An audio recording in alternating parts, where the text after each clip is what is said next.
Hey folks, I'm Mark Ryan. This is Super Review, and well, this is the new 64 audio Volur. Volur? I'm not exactly sure how to pronounce it. There's an umlaut in there somewhere, and I'm not good with those. But yeah, this is 64 Audio's latest IEM. It is a hybrid IEM, and they are kind of pitching it as kind of the successor or the upgrade to their Neo, which, if you're not familiar with the Neo, that was what they called their first high driver count hybrid IEM. And so, yes, this does have a high count of drivers. In fact, it's got 10 drivers total, which is one more than the Neo.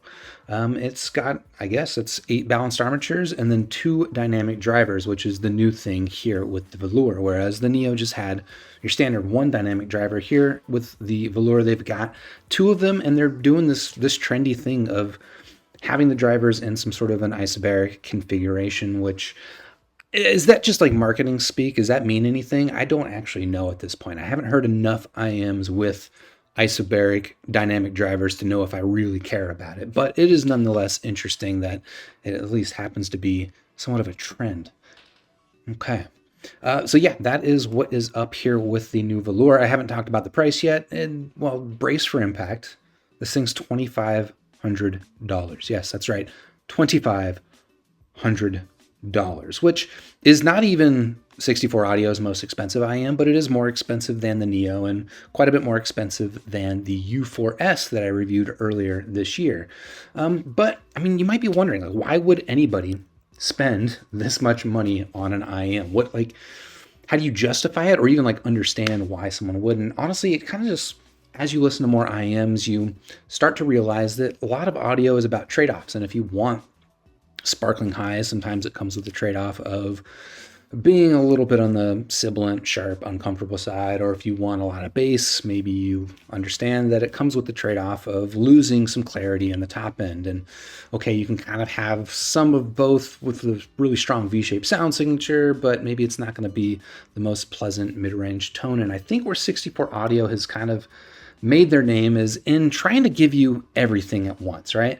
And very specifically, let's talk about the bass. I think 64 Audio is known for giving people the amount of bass that they want in an IEM without it necessarily compromising the rest of the frequency response. And that is definitely something here that the Volur does. In fact, I gotta say, in my opinion, the Volur here is the best bass that I have heard in a 64 Audio IEM yet.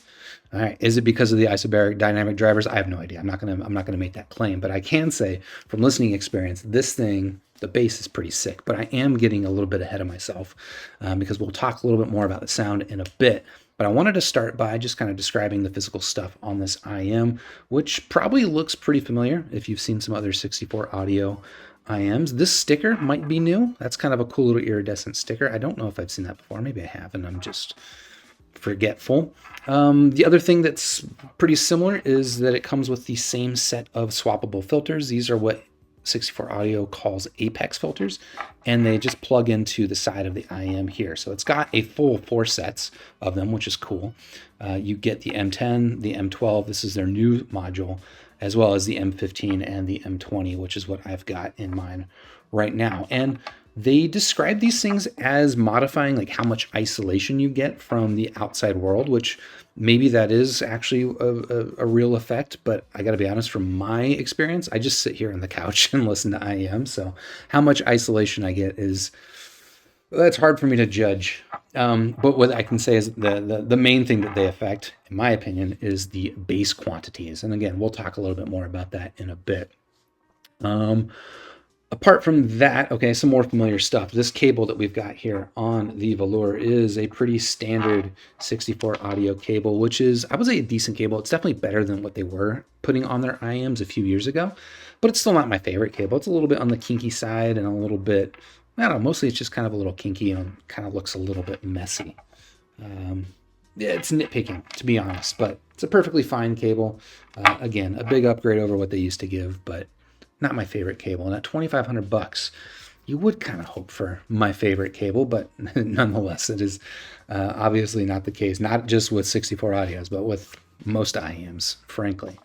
And then that will take us to talking about the earpieces, which are, again, pretty familiar in terms of shape and size. In fact, they claim that this is the exact same size as their Neo.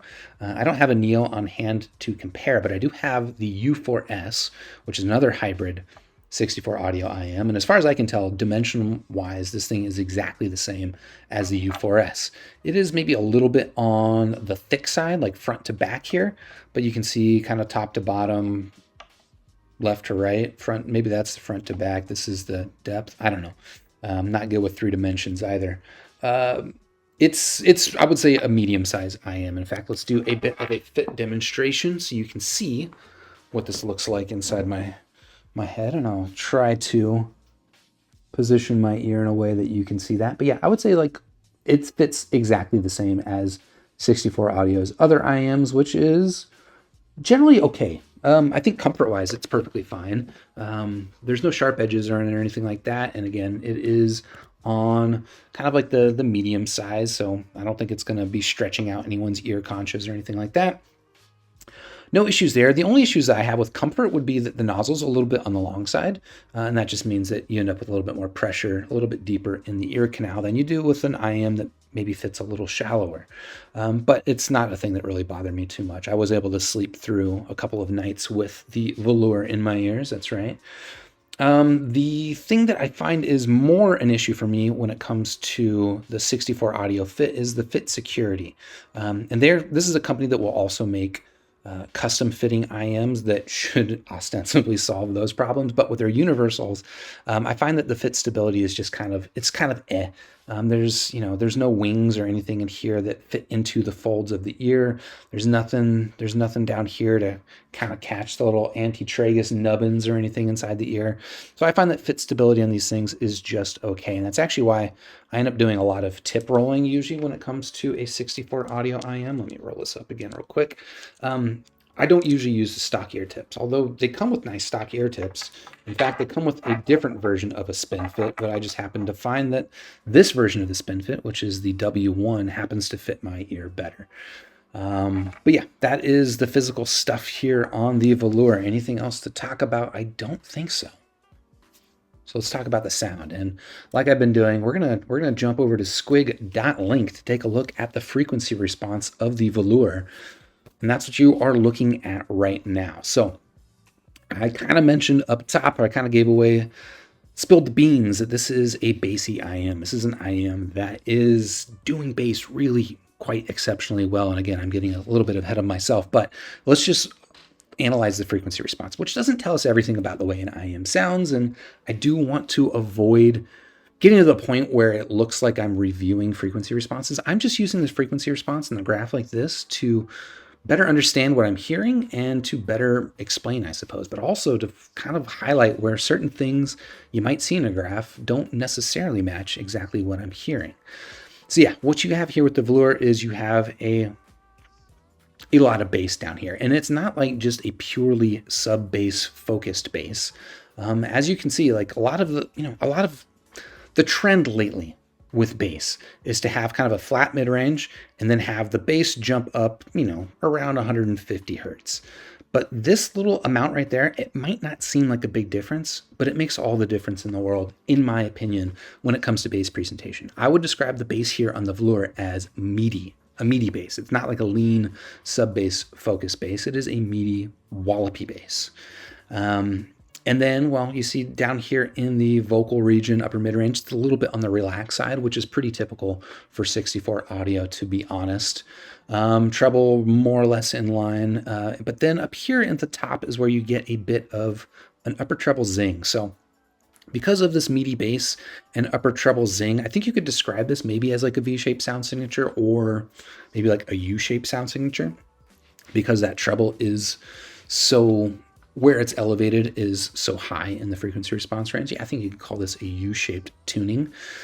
But that's the general sound here. And now when it comes to actually listening to it with my ears, and more or less, I would say that comes across as what I would expect. Although here's the big thing that I didn't really predict when I was looking at the frequency response graph, okay? Again, this is kind of a lot of bass. And like I mentioned, 64 Audio comes with the different Apex modules here, which you can use. So this is what it looks graphs like with the M20 module, and I'll go over here to the MX module, which is their module with the least amount of bass.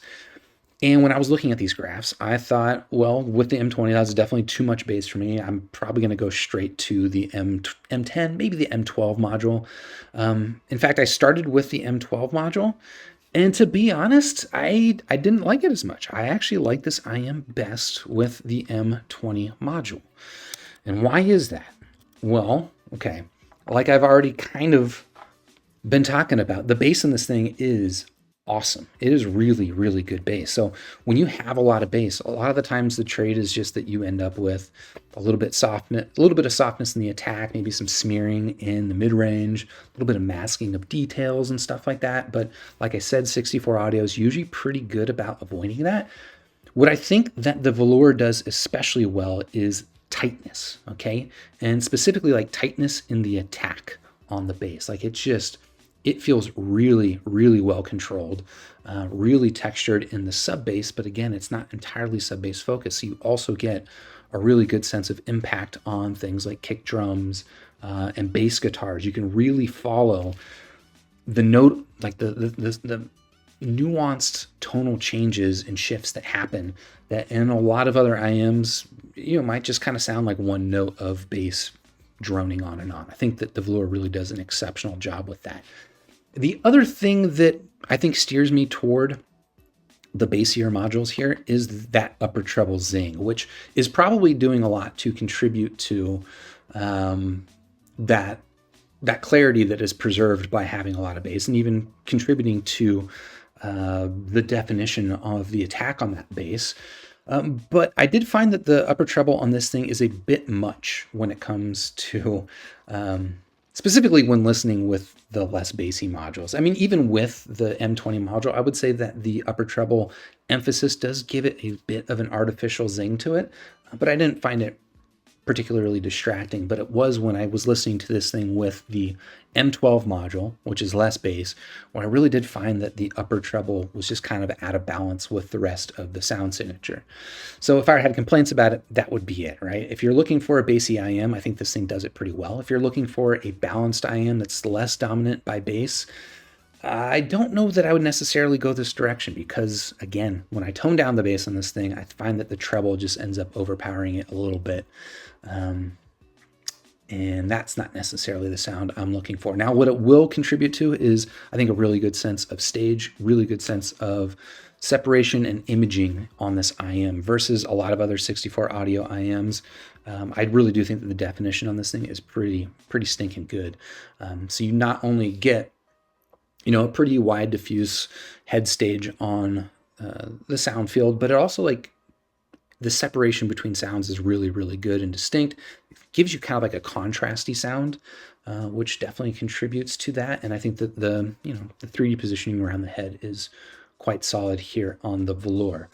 But yeah, again, just kind of my only quibbles with the sound on this is, again, the upper treble can be a bit much if you're not listening to it on the bassiest sound, and if the bassiest sound isn't necessarily your preferred sound, which, for me, not necessarily what I'm after. I'm usually after something a little bit closer to mid-range focused, which, this does a pretty decent job of mid-range, but it's definitely not a mid-range focused sound.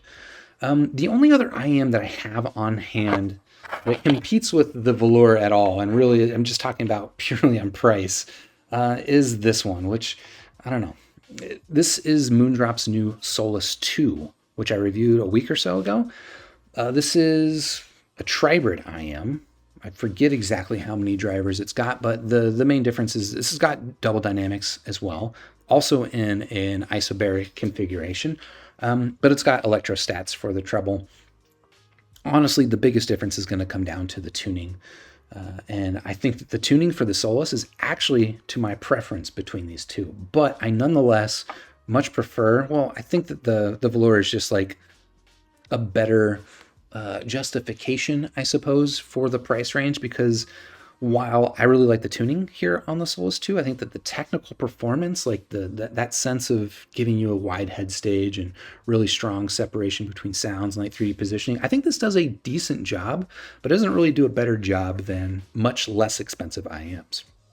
where I think the Volur, it does, I think, a much better job of that. And it still gives you a lot of bass, whereas, again, this one does not give you a lot of bass, which for me is actually, I prefer the bass levels on the Solus 2, if I'm honest. But if you're looking for a lot of bass, and again, that's rare to get this much bass in a cheaper IEM that is as well controlled as this, because I think that the definition and control in this bass is at least as good as the Solus, if not even a little bit better. And there's just gobs more of it. So I don't know, that's gonna, I think, do it for my thoughts here on the Volur. Out of 5 stars, I give the 64 Audio Volur a very solid 4 stars. I think this is, again, a good option if you are a lover of bass. If you know that you love bass and you want a lot of bass and you don't want to sacrifice the quality of the bass to get a lot of it, and you don't want to sacrifice the quality of the rest of the sound signature to get a lot of bass, I know $2,500 sounds like a lot of money. It is a lot of money. I don't know that I would spend it, to be perfectly honest. But if you got the money and you're looking for it, the Volur is not a bad option. And if you want to check it out, of course, I've got it linked in the description down below. Shout out to 64 Audio, by the way, for sending in the Volur for review. I've got them linked as well. And while you're down there, if you found this review helpful, you liked it, please do hit the like button, subscribe to the channel, ding the YouTube bell, join me on Discord, which I've also got linked in the description. And I know this is a little bit late, but if you happen to be going to Can Jam in SoCal this weekend, I'll be there. Look out for me, say hi, whatever. And, have a good week. Catch you later. Cheers.